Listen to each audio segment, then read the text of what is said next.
Guys, sa videong to ipapakita ko kung paano nyo i-save sa PDF yung scan copy nyo. Ito yung scan copy ko.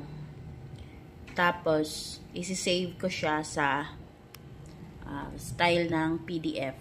'Di ba pag i-save as mo siya, makikita mo dito wala yung PDF sa print as dito sa computer mo.